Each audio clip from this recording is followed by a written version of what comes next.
예비 청취자 여러분, 이야기가 시작되기 전에 구독과 좋아요 한 번씩 눌러주시고 지금 어디서 이 이야기를 듣고 계신지 댓글로 남겨주세요. 한 분 한 분 다정하게 인사드리겠습니다. 자, 그럼 이야기 시작합니다. 너희 집안 장손 낳아주겠다고 나는 산후조리원에서 허리도 제대로 못 펼 만큼 아팠어. 그런데 퇴원하는 날 나를 반긴 건 남편의 따뜻한 포옹이 아니라 차갑게 얼어붙은 도어록의 비밀번호가 틀렸습니다라는 경고음이었지. 시어머니는 내 집 현관 비밀번호를 제멋대로 바꿔버린 것도 모자라 가족 단톡방에 오사카에서 와규 구워 먹는 사진을 올리더니 나보고 친정에 가서 예절이나 좀 배워오라더군. 기가 막혀서. 거기가 어디라고? 내가 결혼 전에 내 돈 100% 주고 산 마포 아파트라고. 너희들이 그렇게 남의 집 도어록 바꾸는 걸 좋아한다면 나는 아예 집주인을 바꿔주지. 온몸에 이레즈미 문신을 두른 새 집주인이 남편 식구들을 복도 바닥에 질질 끌며 짓밟고 있을 때 나는 시원한 얼음물을 들이켜며 CCTV 화면을 보고 소리내어 웃었어. 강남의 덥고 습한 바람은 최고급 산후조리원 특실의 공기청정기를 뚫고 들어오지 못했다. 한지우는 마지막 남은 아기 베넷저고리 2벌을 여행 가방에 쑤셔 넣고 굵은 지퍼를 채웠다. 쇳덩이 지퍼 손잡이가 부딪히며 짤랑 하고 경쾌한 소리를 냈다. 바구니 카시트 안에 눕혀진 딸아이는 새근새근 얕은 숨을 쉬며 깊은 잠에 빠져 있었다. 간호사가 조심스레 문을 열고 들어와 퇴원 수속 서류와 두툼한 청구서 뭉치를 건넸다. 산모님, 겉옷 든든하게 챙겨 입으세요. 한여름이라도 이렇게 땀을 쫙 빼고 찬바람 쐬면 나중에 뼛속까지 바람이 들어와서 고생하십니다. 간호사가 목소리를 낮춰 살뜰하게 당부했다. 지우는 고개를 끄덕이며 청구서를 받아 반으로 접어 가방에 챙겨 넣었다. 3주간의 최고급 특실 조리원 비용은 이미 그녀의 개인 카드로 전액 일시불 결제한 상태였다. 그녀는 스마트폰을 꺼내 화면의 잠금을 풀었다. 남편 최도진이 어젯밤에 보낸 톡 메시지가 여전히 대화창 맨 아래에 덩그러니 머물러 있었다. 이번 주 회사 프로젝트 마감이라 눈코 뜰 새 없이 바빠서 도저히 데리러 갈 시간이 안 나네.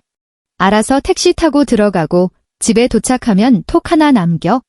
그 짧은 문장 안에는 미안한 기색은커녕 안부 인사 한마디 없이 그저 당연하다는 듯한 뻔뻔한 통보만 적혀 있었다.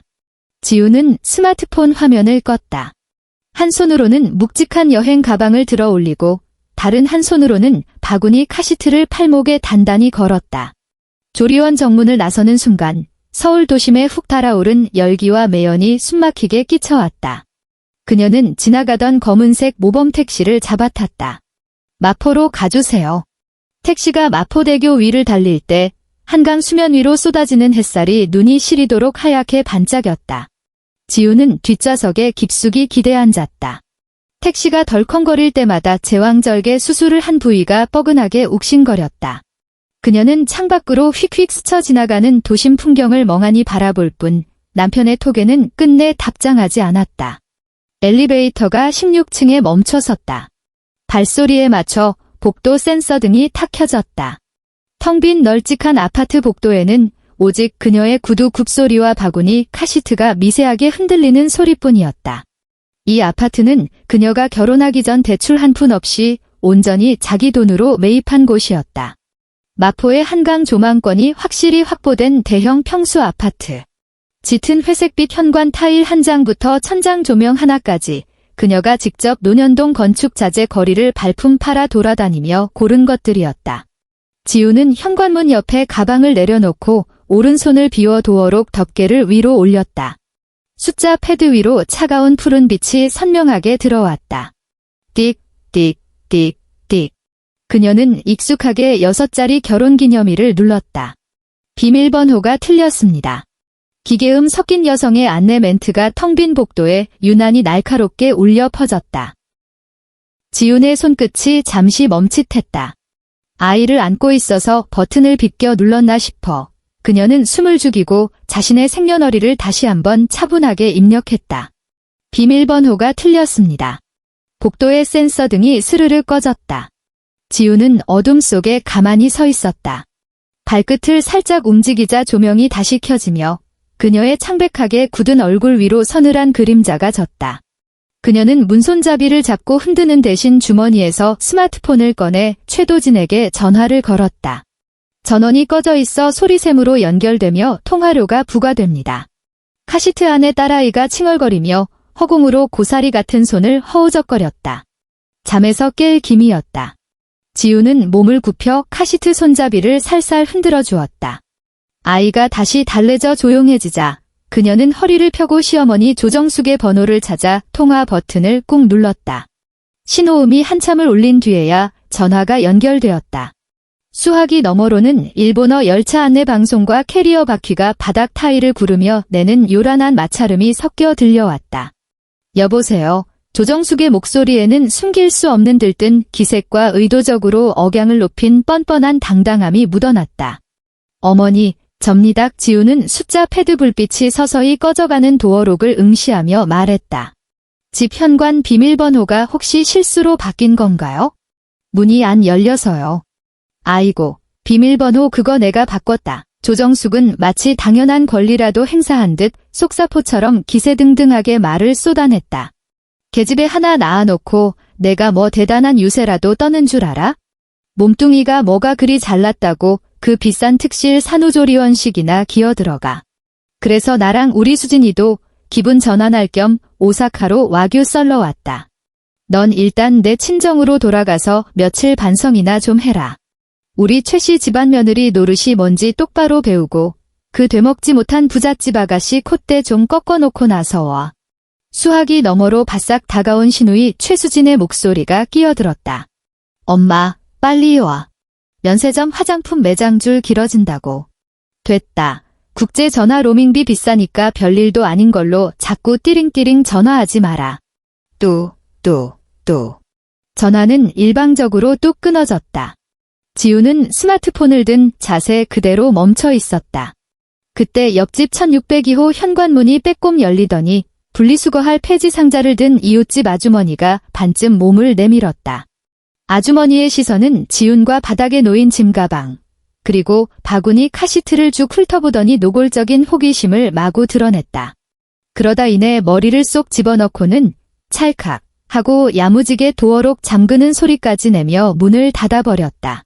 지훈은 스마트폰을 주머니에 쑤셔 넣었다. 그녀는 굳게 닫힌 차가운 방화문을 쾅쾅 두드리지도 억울하다며 악을 쓰지도 얼굴을 감싸쥐고 주저앉아 눈물바람을 내지도 않았다. 그저 묵묵히 바닥에 놓인 여행 가방을 다시 집어들고 바구니 카시트를 팔에 건 채 뒤돌아서서 엘리베이터 쪽으로 뚜벅뚜벅 걸어갔다. 엘리베이터를 타고 1층으로 내려온 그녀는 아파트 로비를 빠져나와 단지 모퉁이에 있는 편의점으로 곧장 향했다. 편의점 자동문이 양옆으로 징 하며 미끄러지듯 열렸다. 비닐봉투 필요하신가요? 편의점 아르바이트생이 지훈의 버거워 보이는 짐들을 힐끗 보며 물었다. 지훈은 고개를 저었다. 그녀는 매장 안쪽 냉장고로 직진해 묵직한 유리문을 열고 가장 큰 사이즈의 생수 한 병을 집어들었다. 손이 시릴 정도로 차가운 얼음물이었다. 계산을 마치고 나오자마자 그녀는 플라스틱 뚜껑을 거칠게 비틀어 열었다. 페트병 겉면에 맺혀있던 물방울들이 미끄러져 내려와 지훈의 손등 위로 뚝뚝 떨어졌다. 그녀는 고개를 뒤로 젖히고 단 한 번의 쉼도 없이 생수 반 병을 단숨에 목구멍으로 콸콸 쏟아부었다. 뼛속까지 시린 액체가 식도를 타고 마치 돌덩이처럼 위장으로 쿵 떨어져 내렸다. 출산 후 3주 동안 삼시 세끼 미지근하고 밍밍한 무염 미역국만 들이켰던 탓에 이 얼음물의 냉기는 잇몸이 다 시큰거릴 만큼 강렬했다. 위장에서부터 퍼져나온 서늘한 기운이 온몸의 솜털을 쭉 뼈세웠다. 지우는 남은 물이 찰랑거리는 페트병을 편의점 입구 돌계단 위에 쾅 소리가 나게 내려놓았다. 그녀의 눈빛은 아까와는 완전히 다른 지독하게 서늘한 광기를 품고 있었다. 그녀는 다시 스마트폰을 꺼내 주소록을 여러 번 호 하나를 단호하게 눌렀다. 김 소장님, 저 지훈입니다. 지훈은 왕복 8차선 도로 건너편에 아득히 솟아있는 자신의 아파트 동을 뚫어지게 올려다보았다. 지금 당장 마포 이쪽 아파트 등기부등본 하나 떼서 확인 좀 해주세요. 네, 지금 당장이요. 부동산 중개업소 안에는 퀴퀴한 복사기 냄새와 달달한 믹스커피 냄새가 진득하게 뒤섞여 있었다. 김 소장은 콧등에 걸친 돋보기 안경을 추어올리며 프린터에서 갓 뽑혀 나온 아직 미지근한 열기가 남아있는 서류를 심각하게 들여다보았다. 지훈 씨. 이 서류상으로 명의자는 지훈 씨 단독 하나뿐이네. 갑자기 등본은 떼서 대체 뭘 어쩌려고 그래? 지훈은 바구니 카시트를 낡고 해진 1인용 인조 가죽 소파 위에 흔들림 없이 올려놓고 명품 가방에서 신분증과 인감도장을 꺼내 유리 소파 테이블 위에 나란히 그리고 아주 정갈하게 내려놓았다. 팔아주세요. 전액 일시불 조건으로요. 지훈의 목소리는 소름 돋을 정도로 평온했다.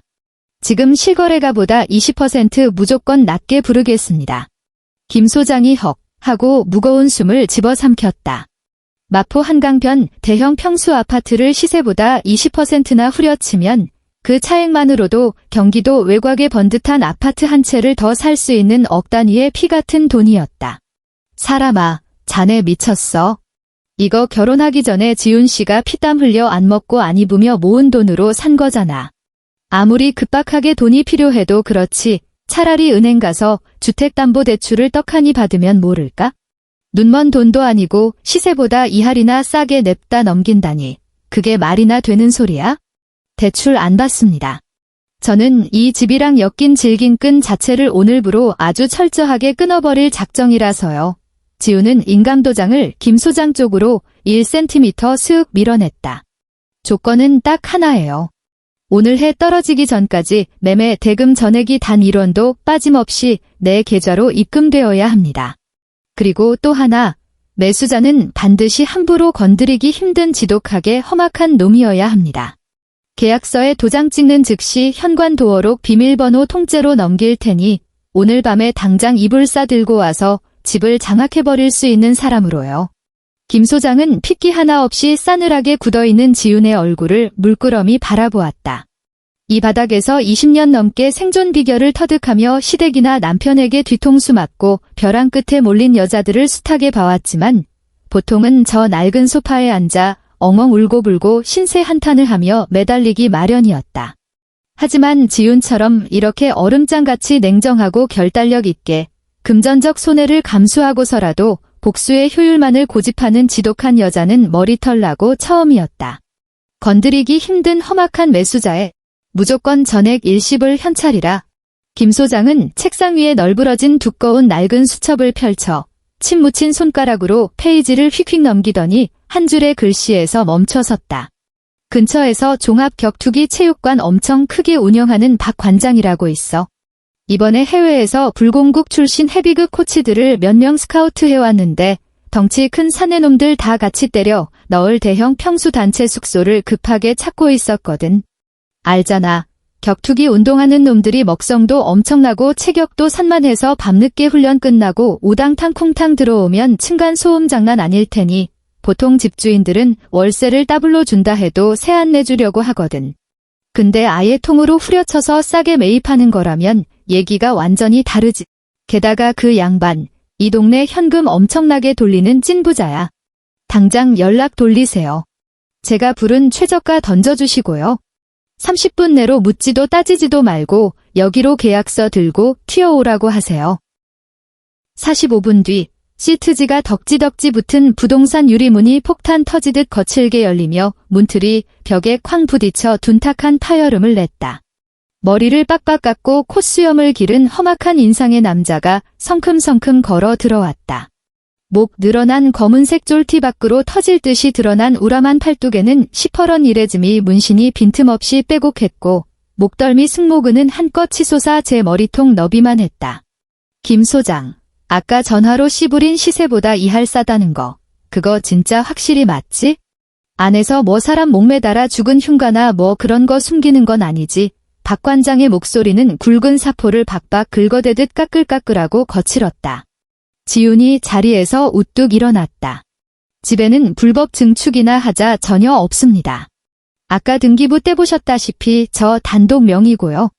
구청이랑 은행 가서 기록 싹 다 뒤져보셔도 좋습니다. 지훈은 출력된 서류를 쫙 펴서 박 관장 턱 밑으로 내밀었다. 시세보다 저렴하게 날리는 대가는 이겁니다. 오늘 안으로 매매 대금 100%를 제가 지정하는 해외 신탁 계좌로 전액 싸주실 것, 그리고 구청에서 소유권 이전 등기 신청이 끝나는 바로 그 1초 뒤부터 이 집은 100% 관장님 소유입니다. 그 뒤로 길고양이든 미친 개든 누가 가서 초인종을 누르든 문짝을 부수든 관장님 허락 없이 들어오려는 것들은 전부 무단 주거 침입으로 간주하고 관장님 방식대로 확실하게 처리하시면 됩니다. 박 관장은 실눈을 뜨고 지훈을 위아래로 한 번 쭉 훑더니 소파 위에 덩그러니 놓인 바구니 카시트를 곁눈질했다. 그는 한쪽 입꼬리를 비릿하게 올려 씩 웃었는데 그 사이로 번쩍이는 금리가 위협적으로 드러났다. 댁이 누구랑 피 터지게 원수지고 사륙전을 벌이든 그딴 건 내 알바 아니지. 물건 흠집 없고 서류만 맑으면 돈은 당장 현찰 박치기로 쏴줄 수 있어. 박 관장은 자신의 불룩한 배를 툭툭 치며 낄낄거렸다. 내 밑에 있는 러시아 불공국 형님들이 굴러다니는 수백 킬로그램짜리 쇳덩이 역기랑 샌드백을 대체 어디다 달아놔야 할지 몰라서 며칠째 애가 타던 참이었거든. 누구든 눈 깔고 다니지 않고 겁 대가리 없이 내 집 현관문을 쾅쾅 두드리는 새끼가 있다면 그날로 팔모가지 다리모가지 하나는 내놓고 가야 할 거다. 콜 당장 계약서 쓰시죠. 지우는 다시 소파에 깊숙이 앉으며 몽블랑 만년필 뚜껑을 딸깍 열었다. 2시간도 채 지나지 않아 구청 민원실 창구에서 소유권 이전 등기 신청이 빛의 속도로 초고속 처리되었다. 서류에 도장 쾅쾅, 지렁이 같은 서명, 인주 묻힌 지문 날인. 단 한 번의 지루한 가격 흥정이나 밀당조차 섞이지 않았다. 오후 4시 30분.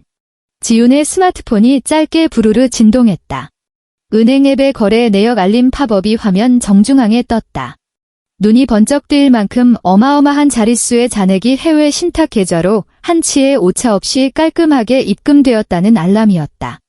그녀는 자리에서 꼿꼿하게 일어나 박 관장을 향해 가볍게 목례했다. 그 집 도어록 비밀번호가 어제 막 새로 바뀐 참이라 저도 도통 몇 번인지 모릅니다. 그냥 관장님 식구들 시켜서 현관 문짝 자체를 통째로 뜯어내고 아예 번쩍번쩍한 최신형으로 새로 달아버리세요. 지우는 먼지 털어내듯 무심하게 툭 던졌다. 박 관장이 복도가 떠나가라 호탕하게 웃어젖히며 두꺼운 손에 쥔 집문서, 봉투를 허공에 펄럭거렸다. 그런 자잘한 건 신경 쓸 거 없소. 우리 애들이 예전에 철거 노가다 판에서 구른 짬바가 있어서 두꺼운 쇠문짝 하나쯤 맨손으로 뜯어내는 건 일도 아니니까. 서울 신라호텔, 이그제큐티브 스위트룸. 두꺼운 암막 커튼이 절반쯤 처진 넓은 방 안은 숨이 막힐 듯 고요했고 최고급 카펫툰 구두 발소리조차 모두 집어삼킬 만큼 푹신했다. 지우는 새하얗고 푹신한 킹사이즈 침대 한가운데에 딸아이를 세상에서 가장 부드러운 손길로 눕힌 뒤 양옆에 구스다운 베개를 든든하게 쌓아 안전을 확보했다. 그녀는 대리석이 깔린 욕실로 들어가 황금색 수전 손잡이를 돌려 넓은 욕조에 김이 모락모락 나는 뜨거운 물을 가득 채우기 시작했다. 수증기가 욕실 거울을 뽀얗게 물들였다. 그녀는 식은 땀과 병원 소독약 냄새가 찌든 옷을 훌렁 벗어 던지고 욕조 안으로 조심스레 발을 디뎠다. 뜨끈한 물줄기가 출산으로 너덜너덜해진 허리와 골반 근육을 포근하게 감싸 안았다. 그녀는 지그시 눈을 감고 수면 위로 찰랑거리는 맑은 물소리에 귀를 기울였다. 개운하게 샤워를 마친 뒤 호텔에 구비된 보송보송하고 두꺼운 샤워 가운으로 갈아입은 그녀는 통유리창 앞으로 천천히 걸어갔다. 멀리 우뚝 솟은 남산 서울타워에 해 진력 도심의 화려한 불빛이 켜지기 시작했다. 그녀는 미니바 위 세팅된 얼음물을 한 모금 깊게 마시고는 탁자 위에 둔 스마트폰을 집어들어 지긋지긋한 가족 카톡방을 열어젖혔다. 화면에는 미확인 숫자 배지가 터질 듯이 쌓여 있었고 다 보려면 스크롤을 한참이나 올려야 할 만큼 오만방자한 톡과 사진들이 쏟아져 있었다. 조정숙은 오사카 도톤보리의 으리으리한 식당에서 최고급 와규를 구워 먹는 인증 사진을 10장도 넘게 도배해 놓았다. 활활 타오르는 숯불 불판 위에서 지글지글 익어가는 눈꽃 마블링 소고기가 기름기를 번들거리고 있었다. 이어서 시어머니의 앙칼진 음성 메시지가 재생되었다. 도진아, 이 집 와규 진짜 입에서 스르륵 살살 녹는다. 내 마누라도 참 지지리도 복도 없지. 그 비싸 빠진 조리원에서 돈이나 허공에 날리고 말이야.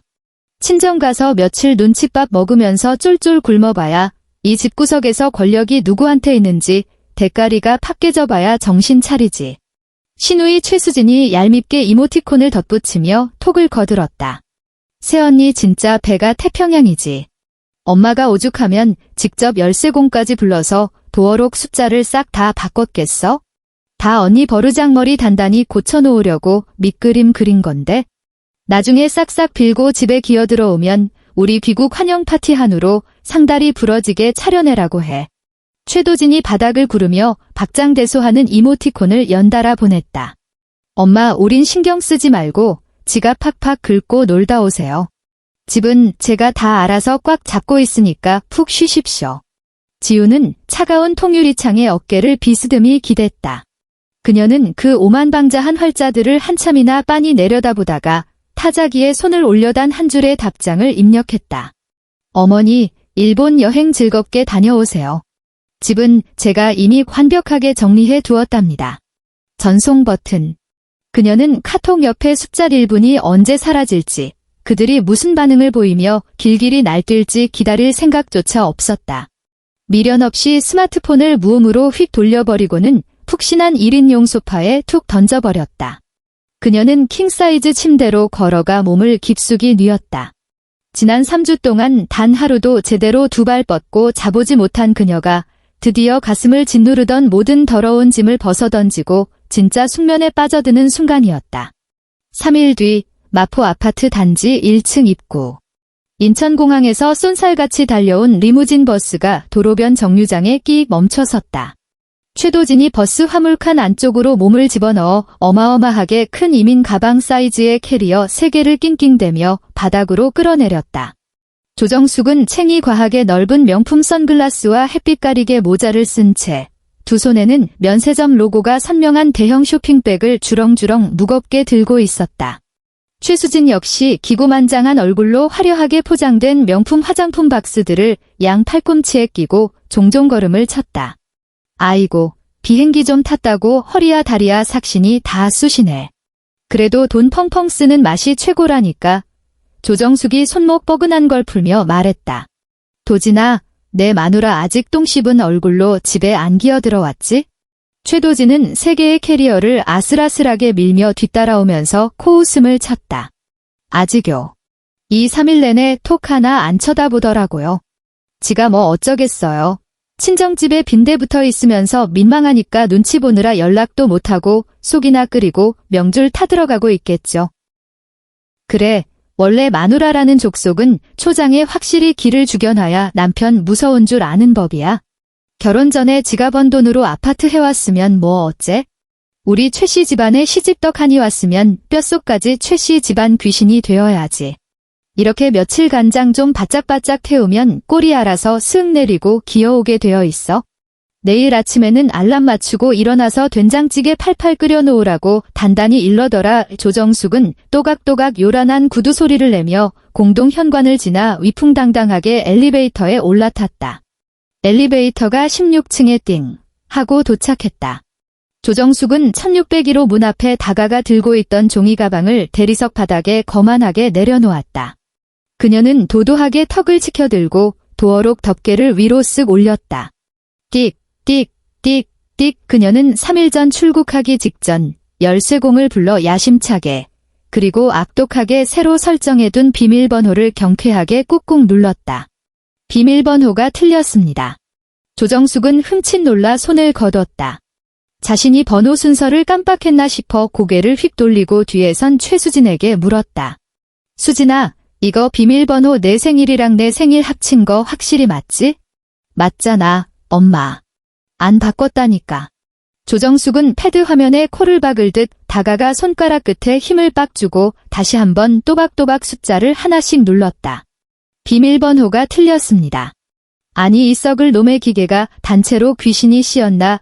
조정숙이 입을 삐죽거리며 엄지손가락으로 번호판을 미친 듯이 연타했다. 바로 그때 연속된 번호 입력 오류로 인해 도어록 화면에 시뻘건 불이 미친 듯이 깜빡거리더니 시스템이 자체 보안 잠금 모드로 전환되어 버렸다. 삐지 경보음이 벼락같이 울려 퍼졌다. 요란하고 신경질적인 경보음이금 살짝 열리더니 이웃 아주머니가 신경질적인 눈빛으로 바깥을 째려보았다. 아니, 이거 뭐 동네 창피하게 왜 이래 진짜. 최도진이 캐리어를 내팽개치고 앞으로 성큼 나서며 도어록 터치패드를 억지로 조작하려 했다. 그 순간 굳게 닫힌 웅장한 방화문 안쪽에서 쿵, 쿵, 쿵 하는 사람 심장을 내려앉게 만드는 무거운 발소리가 들려왔다. 한 사람의 발소리가 아니었다. 좋기 서너 명은 되는 거구들이 단체로 맨발로 원목 마루를 쿵쿵 찍어대는 소리. 그 육중한 진동이 두꺼운 쇠 방화문을 뚫고 고스란히 복도 밖으로 뿜어져 나왔다. 조정숙은 시겁하며 발걸음을 뒤로 한 발짝 엉거주춤 물렸다. 안에 누가 있는 거 아니야? 최수진이 안색이 파리해져 엄마 등 뒤로 쏙 숨어들었다. 이거 빈집인 줄 알고 도둑놈 새끼들 든 거 아니에요. 최도진은 눈을 까뒤집고 혹시라도 무기로 쓸만한 게 없나 허둥대다가 기껏해야 화장품 병이 잔뜩 든 면세점 쇼핑백 하나를 방패 삼아 움켜쥐었다. 철컥. 현관문은 점잖게 손잡이가 돌아가며 열린 것이 아니라 안쪽에서 폭발적인 무지막지한 힘으로 거칠게 확 뜯겨나듯 열려버렸다. 문 경첩이 끼기기기 찢어지는 듯한 비명을 지르는 것과 동시에 시야를 꽉 채우는 산만한 덩치의 짐승 같은 산에 셋이 일렬로 문간을 떡하니 막아섰다. 그들은 윗옷을 훌렁 벗어 던진 채 헐렁한 땀냄새 찌든 복싱용 반바지 차림이었다. 터질 듯이 부풀어 오른 가슴팍과 핏줄 서 있는 팔뚝에는 살벌한 뱀과 도깨비 문신이 시퍼렇게 얽혀 있었다. 그중 맨 앞에선 얼굴의 절반이 덥룩한 턱수염으로 뒤덮이고 이마 한가운데에 길쭉한 칼자국 흉터가 뚜렷한 험상궂은 사내가 한 손에 반쯤 뜯어먹은 피 뚝뚝 떨어지는 생소갈빗대를 들고 서 있었다. 복도의 공기가 순간적으로 영하로 뚝 떨어지며 숨막히게 얼어붙었다. 턱수염 사내는 갈비뼈다귀를 현관 쓰레기통에 툭 던져버리고는 피식 콧방귀를 끼며 억양부터가 살벌하고 짐승 같은 한국어로 버럭 고함을 질렀다. 이 시발 어떤 새끼들이 남의 집 문구멍에 대고 장난질이야? 그 우렁차고 살기 등등한 사자후가 좁은 복도를 쩌렁쩌렁 울리며 남은 세 가족의 나약한 고막을 사정없이 찢어놓았다. 조정숙은 다리에 힘이 훅 풀려 그 자리에서 털썩 주저앉아 버렸다. 양손에 애지중지 쥐고 있던 명품 종이 가방들이 바닥으로 와르르 볼품없이 쏟아졌다. 그 야단법석을 떨며 간신히 구해온 최신상 에르메스 가방 패키지가 바닥으로 나뒹굴며 차가운 복도 문턱에 쾅 처박혔다. 최수진은 까 하는 단말마의 비명을 지르며 제 입을 틀어막고 병모서리 쪽으로 납작 기어붙었다. 최도진은 얼굴에서 핏기가 싹 가신 채 사색이 되어 입술을 부들부들 떨며 더듬거렸다. 당신들 대체 정체가 뭐야? 여긴 우리 집이라고. 당신들 이거 대낮에 죽어 무단 침입이야. 당장 112 경찰 부를 거야. 턱수염 사내는 숱없는 눈썹을 짝짝이로 불길하게 치켜올렸다.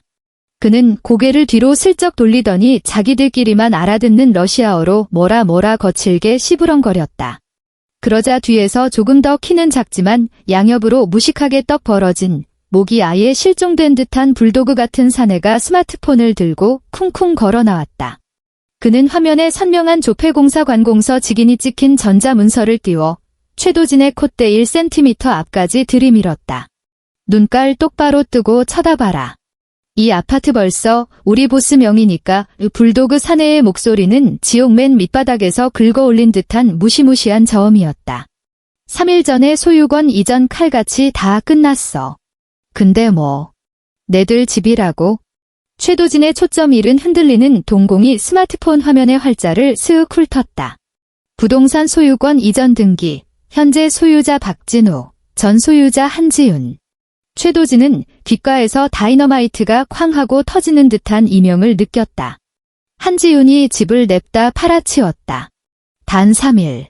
일본 가서 비싼 소고기 구워 먹으며 우리끼리 희희낙낙 뒷담화하던 그 고작 3일 동안 그 독한 기집애가 현금 일시불을 받고 마포 대형 평수 아파트를 넘겨버렸다고? 말도 안 돼. 이럴 수 없어. 내 눈에 흙이 들어가기 전엔 절대 불가능해. 조정숙이 바닥을 짚고 용수철처럼 튀어오르며 도끼 품은 손톱을 세워 사내의 스마트폰을 낚아채려 발악했다. 이건 우리 며느리 한지윤이 집이야. 그 말인즉슨 당연히 우리 귀한 아들의 집이라고. 이 양아치 구질구질한 깡패 새끼들, 너희들 이거 사기쳐서 나라 문서 위조한 거지. 시퍼런 욕설이 채 끝나기도 전에 턱수염 사내가 솥뚜껑만 한 커다란 손을 뻗어 최도진의 뒷덜미 옷깃을 우악스럽게 틀어쥐었다. 이 말고 못 알아쳐먹는 새끼들이 혓바닥이 너무 기네. 턱수염 사내가 어깨 근육에 힘을 슬쩍 주자 성인 남성인 최도진의 두 발끝이 힘없이 허공으로 붕 떴다. 최도진은 목이 졸린 채 허공에서 개구리처럼 팔다리를 바버둥 쳤다. 놓으라고. 이 더러운 손 안 놔. 최도진은 터질 듯한 토마토처럼 얼굴이 시뻘겋게 달아오른 채 남자의 통나무 같은 팔뚝을 두 손으로 핏대 세워 박박 잡아 뜯으려 했다. 한 번만 더 남의 집 현관 앞에서 개소리 왈왈거리면 엘리베이터 통로 구덩이에 처박아 버린다. 사내가 소나귀 힘을 무심하게 탁 풀자 최도진은 버려진 짐짝처럼 복도 바닥에 볼품없이 내동댕이 쳐졌다. 맨눈으로 봐도 끔찍하게 무릎부터 딱딱한 시멘트 바닥에 쾅 하고 내리꽂히며 둔탁한 파여름이 살벌하게 울려 펴졌다. 무릎 앞뼈가 단단한 타일과 정통으로 부딪히는 소름 끼치는 소리가 적막한 복도에 적나라하게 울렸다. 최도진은 뼈가 바스러지는 듯한 고통에 이목구비가 사정없이 일그러지더니 양손으로 제 무릎을 감싸 안고 숨통이 끊어질 듯한 끄끄거리는 발작적인 신음을 토해냈다. 도진아, 조정숙의 짐승 같은 새된 비명이 복도의 공기를 날카롭게 찢어 발겼다. 그녀는 바닥에 흩뿌려진 명품 쇼핑백들을 무릎으로 무참히 지식이며 허겁지겁 바닥을 기어가 아들의 어깨를 끌어안고 피를 토하듯 오열했다. 이 천하의 날강도 같은 미친 깡패 새끼들. 내 놈들이 감히 내 금쪽 같은 아들을 쳐? 내 아들이 얼마나 잘나가는 대기업 다니는 귀한 몸인지 알아? 턱수염 사내는 새끼손가락으로 귓구멍을 쩍쩍 후비며 바닥에 나뒹구는 조정숙을 길거리 바퀴벌레 보듯 철저하게 투명인간 취급했다.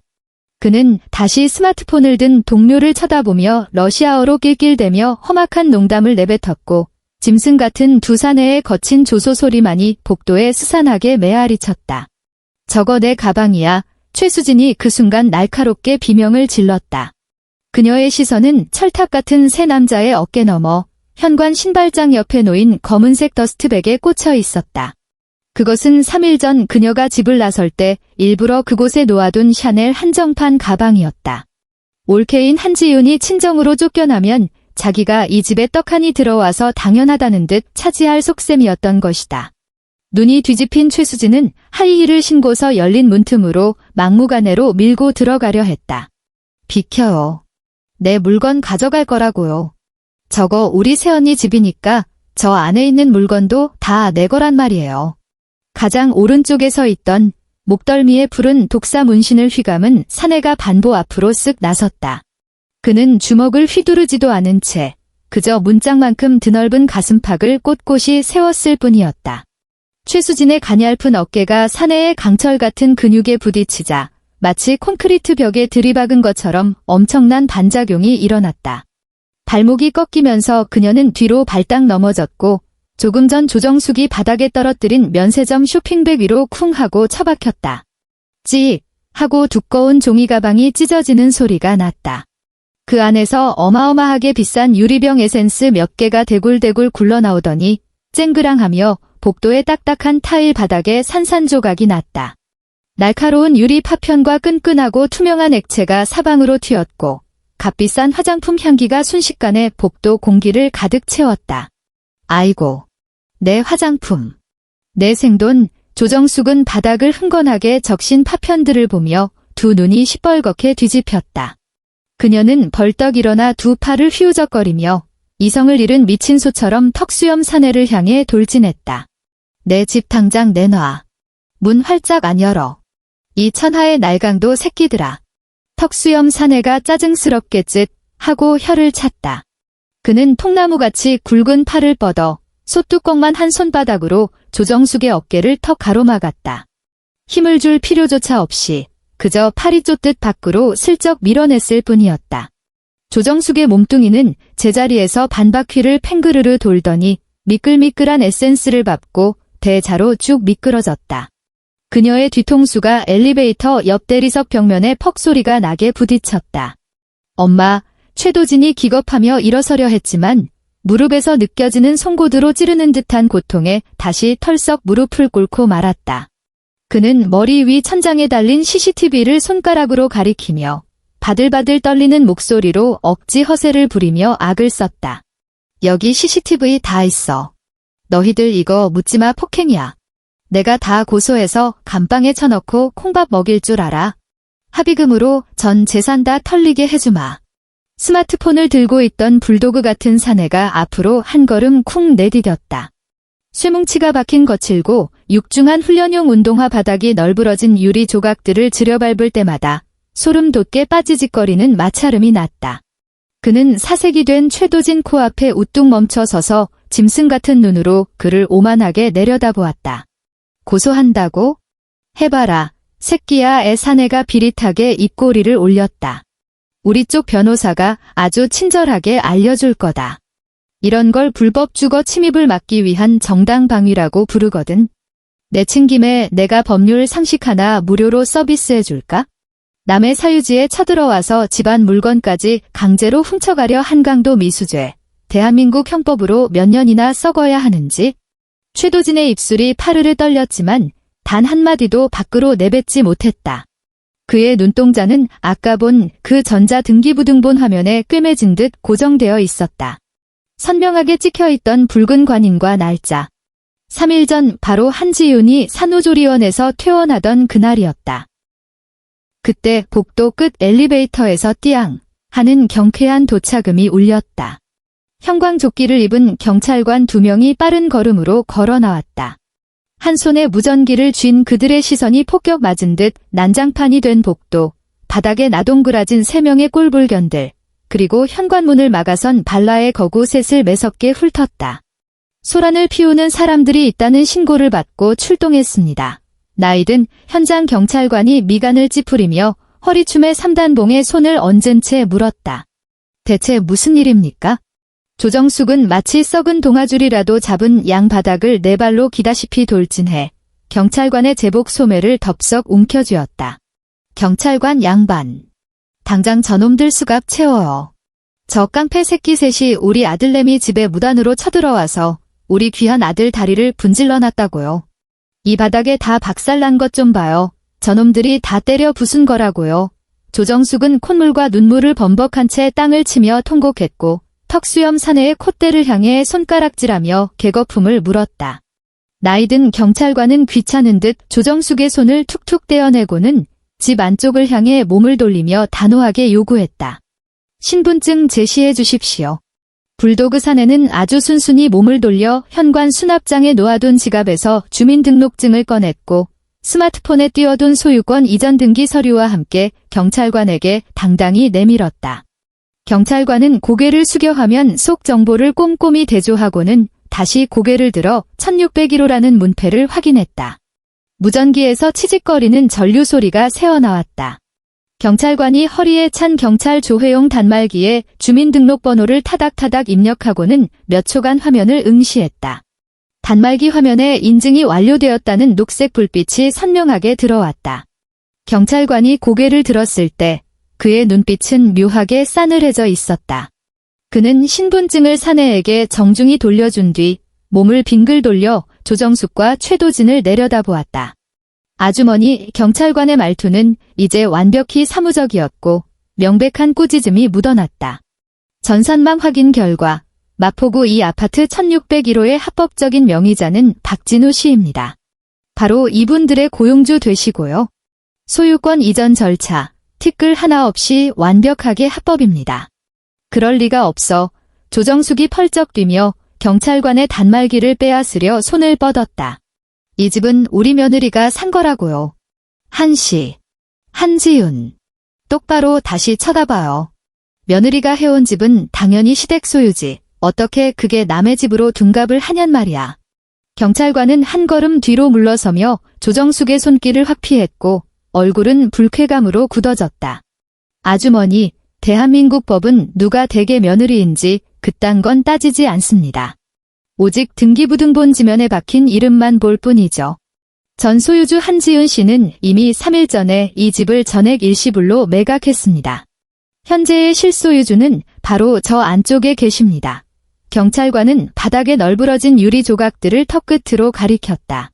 집주인 쪽에서 댁들이 강제로 문을 부수고 침입하려 했다며 영업방해 및 주거 침입으로 신고했습니다. 지금 당장 조용히 물러나지 않으시면 현행범으로 수갑 채워서 경찰서로 모시고 갈 수밖에 없습니다. 최도진은 시멘트 동상처럼 그 자리에 굳어버렸다. 귓속에서 수천 마리의 파리떼가 윙윙거리는 듯 했다. 한지윤이 집을 팔아치웠다. 정말로 그 비싼 아파트를 팔아넘겼다. 그것도 시댁 식구들에게 내쫓긴 바로 그날 오후에 눈꽃만 한 망설임조차 없이. 그때 옆집 1602호 문이 아예 활짝 열렸다. 평소 아파트 분여회에서 조정숙과 고상하게 티타임을 즐기던 이웃집 아주머니가 이제는 아예 찻잔을 들고 대놓고 문가에 서서 구경하고 있었다. 그 뒤로는 1603호 주민 2명까지 고개를 빼꼼히 내밀고 있었다. 아이고, 1601호 엄마. 1602호 아주머니가 팝콘이라도 뜯는 듯한 얄미운 어조로 한껏 목소리를 높였다.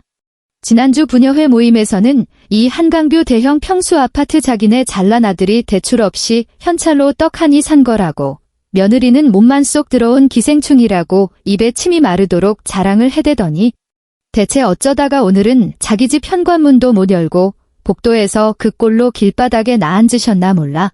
1603호 주민도 입을 틀어막고 킥킥거리며 맞장구를 쳤다. 내 말이여. 평소에 아주 콧대가 하늘 높은 줄 모르고 찌르고 다니더니만 알맹이를 까보니 집이 아예 최씨 집안 것도 아니었구먼. 뭐. 수군대는 조롱 섞인 말들이 촘촘한 바늘 소나기가 되어 조정숙의 귓구멍을 사정없이 찔러댔다.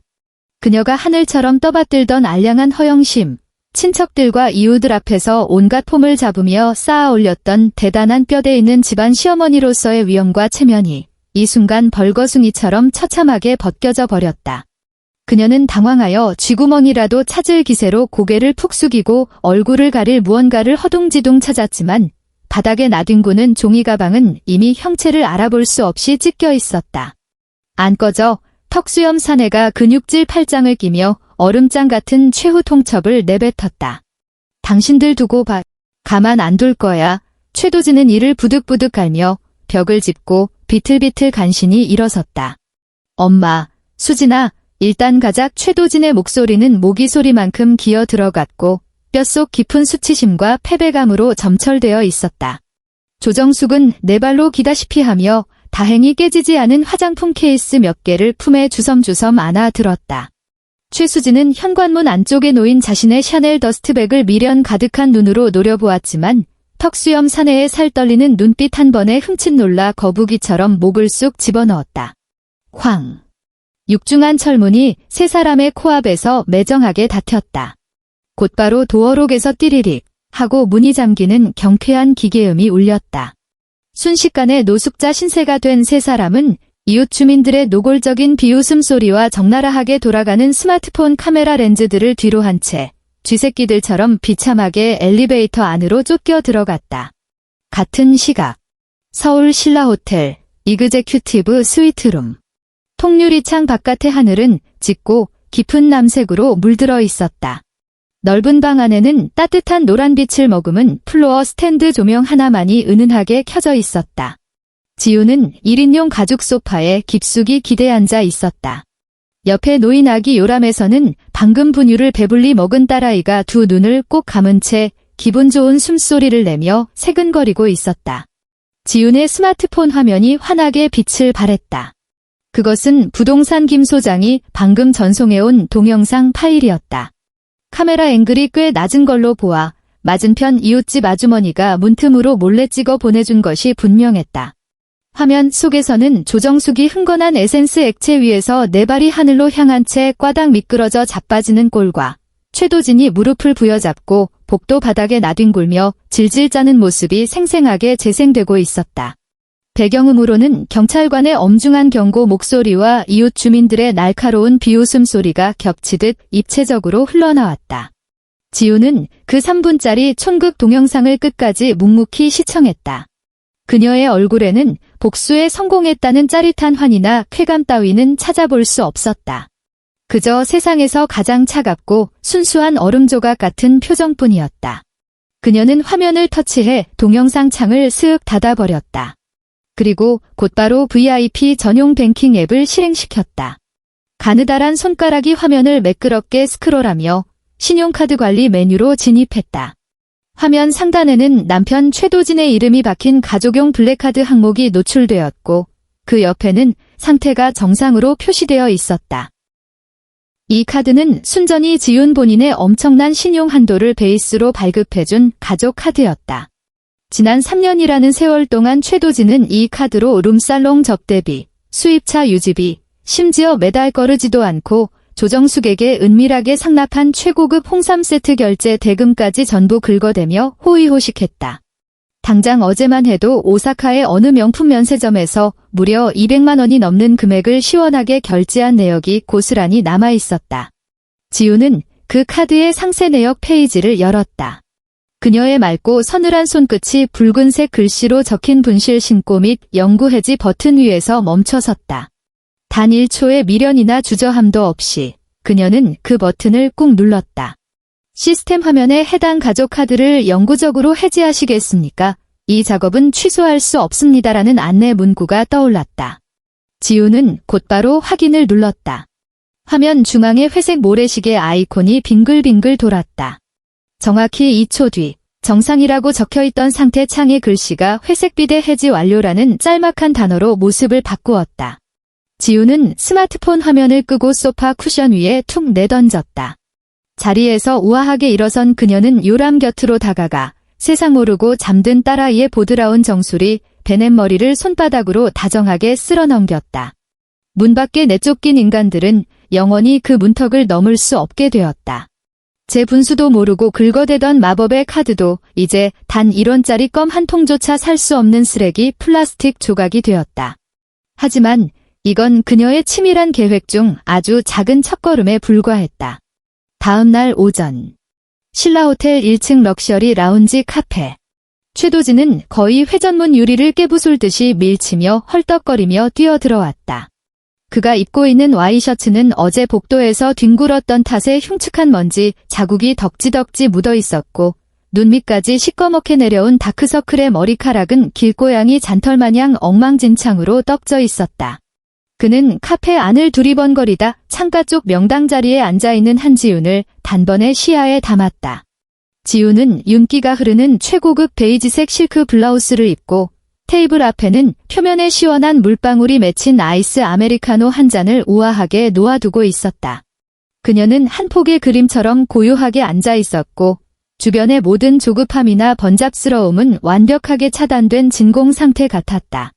최도진은 미친 노루처럼 단숨에 뛰어와 대리석 테이블 위에 양손을 쾅소리가 나게 짚으며 거칠게 숨을 몰아쉬었다. 한지훈, 너 지금 제정신이야? 최도진의 고래고래 지르는 악쓰는 소리에 주변 테이블에 앉아있던 사모님들이 일제히 미간을 찌푸리며 고개를 돌렸다. 아파트를 몸에 그림 그린 조폭 새끼들한테 팔아넘겨? 너 우리 엄마랑 수진이가 그 상황에 얼마나 기절초풍했는지 생각해봤어? 우리 세 식구 어젯밤에 길바닥에서 쫓겨나서 근처 불가마 찜질방 바닥에서 새우잠 잤어. 너는 전화 한 통을 안 받고 대체 뭐 하는 수작인데? 하지만 지우는 눈물 한 방울, 아니 속눈썹 한 번 깜빡이지 않았다. 그녀는 가느다란 손가락으로 아이스 아메리카노 다크로스트 글라스를 들어 올려 얼음 그득한 커피를 한 모금 적신 뒤 아주 천천히 잔을 내려놓았다. 두꺼운 유리잔 바닥이 종이 코스터 위에 동그란 물자국을 꾹 찍어냈다. 개 짖는 소리는 다 끝났니? 지훈의 목소리는 파도 한 점 없는 겨울 호수처럼 지독하게 평온했다. 최도진은 순간 말문이 턱 막혔다.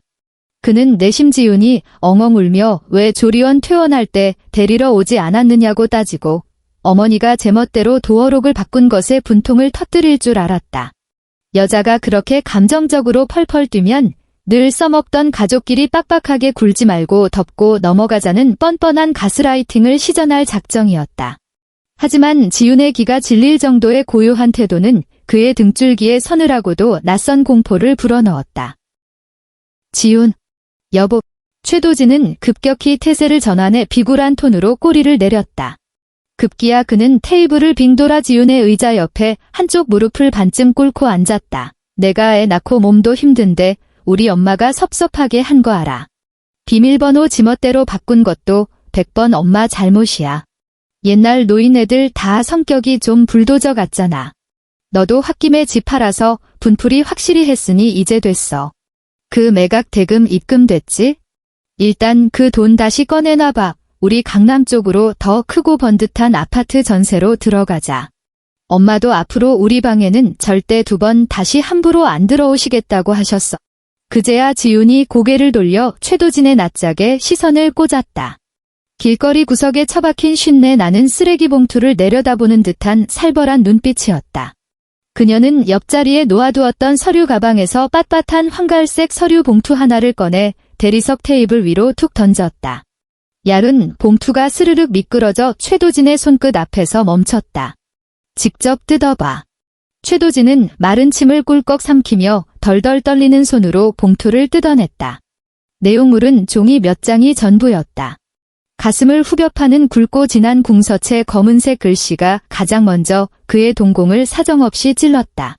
이혼 합의서. 그리고 그 아래에는 가정법원 소인이 찍힌 접근 금지 가처분 신청서 사본이 아주 친절하게 첨부되어 있었다. 너 진짜 미쳤어? 최도진의 징그러운 목소리가 쇳소리를 내며 찢어졌다. 고작 도어록 번호 하나 바꾼 거 가지고 이혼 꼬리표를 달겠다고? 우리 애가 이제 핏덩인데. 단순히 도어록 하나 때문이 아니야. 이 지훈이 얼음 쏜 곳 같은 목소리로 그의 말을 싹둑 잘랐다. 너희 집구석 기생충들이 내 돈으로 먹고 내 집에서 입고 자면서 정작 나를 발바닥 밑에 진흙탕 취급한 그 끔찍한 세월 때문이지. 이 서류 뭉치가 내가 너에게 베푸는 마지막 쥐꼬리만 한 동정심이자 예의다. 닥치고 도장 찍어. 최도진이 스프링 튀어 오르듯 벌떡 일어나 서류를 테이블에 쾅 내리쳤다. 절대 못 찍어. 꿈도 꾸지 마.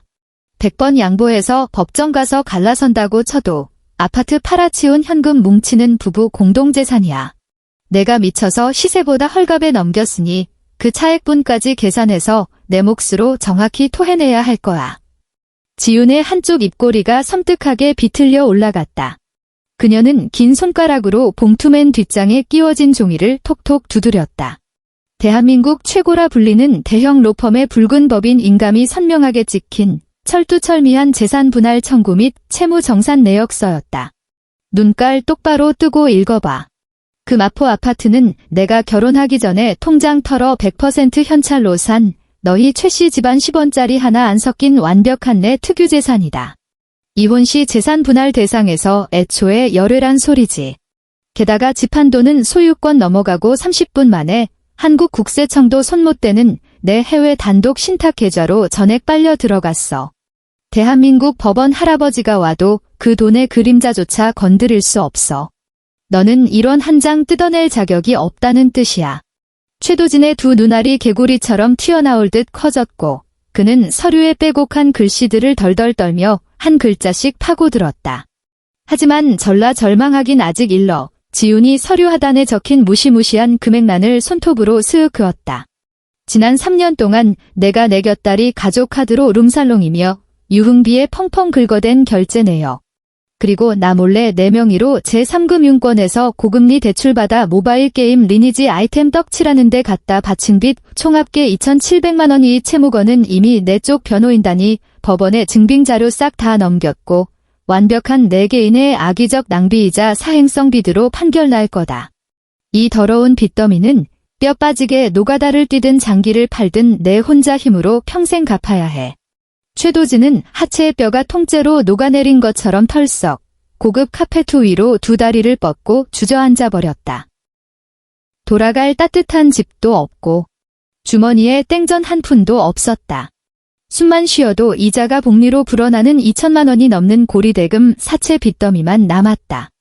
매일같이 지갑에서 꺼내며 사장님 행세하고 후배들 밥 사주며 가오를 잡던 그 블랙카드마저 볼품없는 재활용 쓰레기가 되어버렸다. 지훈, 여보, 내가 진짜 죽을 죄를 지었어. 내가 다 잘못했어. 최도진이 바닥을 박박 끼어와 지훈의 실크 치맛자락을 부여잡고 짐승처럼 엉엉 통곡했다. 앞으로 내가 하라는 대로 다 할게. 절대 퇴근하고 폰 게임 안 들어갈게. 어머니가 다시는 우리 집에 참견 못하게 내가 다 막을게. 제발 이번 딱 한 번만 나 좀 살려줘. 지우는 썩은 벌레가 닿은 듯 지독한 혐오감을 감추지 않으며 치맛자락을 매몰차게 획 빼내었다. 그녀는 자리에서 일어나 바닥에 엎드려 머리를 조아리는 한심한 사내를 차갑게 내려다보았다. 최도진. 비밀번호가 틀렸을 때는 요행을 바라며 백날 문고리를 붙잡고 흔들어봤자 절대 문이 열리지 않는 법이란다. 그녀는 자신의 명품백을 고쳐매고는 단 한 치의 뒤돌아봄도 없이 꼿꼿한 자세로 호텔 정문을 향해 걸어나갔다. 3일 뒤 마포 아파트 단지의 쓰레기 분리수거장. 새벽 공기를 가르며 청소 용역업체 직원들이 대형 폐기물들을 도맡아 치우고 있었다. 잔인하게 칼로 난도질당해 너덜너덜해진 명품 가방 몇 개가 종량제 쓰레기 봉투에도 못 들어가는 불연성 폐기물 취급을 받으며 누런 기름때가 전 배달 피자 상자들과 함께 처박히고 있었다. 최수진은 폴리스 라인 밖에서 초점 잃은 멍한 눈으로 새 집주인이 내다버린 자신의 전 재산 같은 보물들을 바라보며 짐승처럼 울부짖을 기력조차 남아있지 않았다. 비슷한 시각. 조정숙은 어느 구관할 경찰서의 차가운 민원 조정실 철제 의자에 혼을 빼고 앉아 두 손으로 우체국 등기우편 서류 하나를 꽉 쥐고 부들부들 떨고 있었다. 발신인은 격투기 체육관의 박진우 관장. 그가 직접 접수한 손해배상 청구소장이었다. 내용인즉슨 타인의 사적 주거지 현관 앞을 무단 점거하고 난동을 부린 점, 둔기로 방화문을 내리쳐 최고급 형도어록 외관에 치명적인 손상을 입힌 재물손괴죄, 그리고 복도에서 고성방가를 질러 세입자들에게 심각한 정신적 고통을 입힌 죄를 묻는 민사상 피해 배상 청구였다. 요구하는 청구 액수는 정확하게 500만 원. 조정관은 맞은편에 넋이 나간 채 앉아있는 머리카락이 하얗게 샌 늙고 초라한 여자를 동정 어린 시선으로 쳐다보며 타일렀다. 아주머니, 고소인 측에서 복도 CCTV 원본 영상을 다 제출했어요. 이거 당장 법원 가기 전에 합의금 내고 원만하게 끝내지 못하시면 수백만 원 물어주는 건 기본이고 자칫하면 전과에 빨간 줄 그어집니다. 조정숙의 바싹 마른 입술이 파르르 경련했다. 그녀의 쭈글쭈글한 손이 하염없이 외투 주머니를 뒤졌지만 잡히는 건 꼬깃꼬깃한 1,000원짜리 지폐 몇 장이 전부였다. 평생을 잘나가는 대기업 사원이라며 동네방네 떠들고 다니던 자랑스러운 아들내미는 사채업자들의 빚 독촉과 협박에 쫓겨 전화기 전원도 꺼버린 채 어느 동네 허름한 PC방 구석에 틀어박혀 잠적해버린 지 오래였다. 서울 하늘에 흩뿌려지는 초가을 바람에는 벌써 뼈를 시리게 하는 쌀쌀한 냉기가 서려 있었다. 관악구 수면 아래의 어느 낡은 반지하 셋방. 이곳의 무거운 공기 속에는 1년 365일 지워지지 않는 눅눅한 곰팡내와 하수구에서 역류해 올라오는 역겨운 습기가 진동하고 있었다. 조정숙은 허리를 잔뜩 구부정하게 숙인 채 늦은 밤 마트에서 떠리로 주워온 시들시들한 배추 한 봉지를 달랑달랑 들고 비좁고 가파른 시멘트 계단을 힘겹게 내려갔다.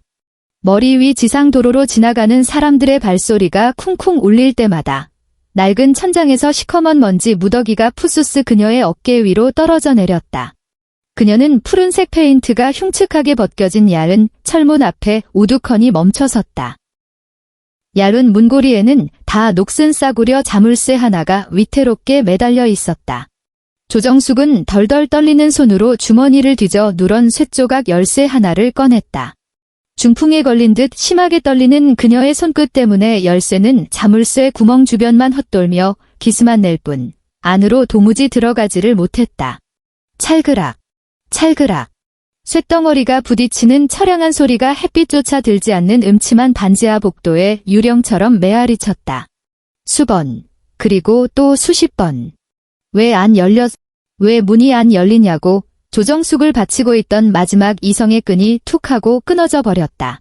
그녀는 들고 있던 배추 봉지를 시멘트 바닥에 내팽개치고 말라비틀어진 두 손바닥으로 다 부서져가는 싸구려 철문을 미친 사람처럼 피가 나도록 쾅쾅 내리쳤다. 텅 빈 깡통처럼 둔탁한 소리가 좁은 반지하 통로 안에서 처참하도록 기괴하게 울렸다. 결국 그녀는 바닥에 풀썩 주저앉아 자신의 화병난 가슴팍을 두 주먹으로 퍽퍽 소리가 나게 치며 숨 넘어가듯 소리 없는 오열을 토해냈다.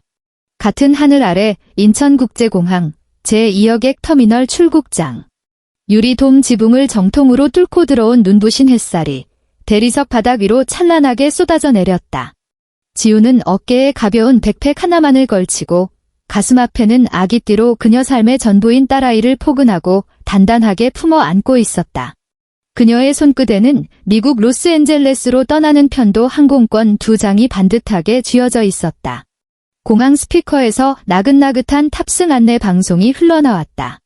지우는 새로운 출발을 위한 서류와 가벼운 필수품만 담긴 기내용 소형 캐리어의 손잡이를 끌고 대기줄이 없는 1등석 전용 보안 검색대 통로를 향해 우아한 걸음을 내디뎠다. 직원이 밝게 미소 지으며 여권 검사를 마친 뒤 길을 터주었다. 최첨단 생체 인식 시스템이 장착된 투명한 유리 게이트는 지훈의 다가오는 발걸음을 감지하자마자 어떠한 파열음이나 1초의 멈칫거림도 없이 세상에서 가장 부드러운 움직임으로 양옆으로 스르륵 열렸다. 지훈은 열린 게이트 한가운데에 걸음을 멈췄다. 그녀는 고개를 숙여 아기띠 안쪽에서 동그란 눈을 반짝이며 새로운 세계를 신기한 듯 두리번거리는 딸아이를 내려다보았다. 복숭아처럼 발그레한 아이의 뺨은 티 없이 건강하고 보드라웠다. 지우는 사랑을 듬뿍 담은 손가락으로 딸아이의 오뚝한 콧잔등을 살짝 쓰다듬었다. 우리 아가, 인생을 살면서 이거 하나만은 절대 잊지 말고 기억하렴. 지훈의 목소리는 한없이 가볍고 나직했지만 공기를 가르고 꽂히는 발음은 뼛속까지 시원하도록 선명했다.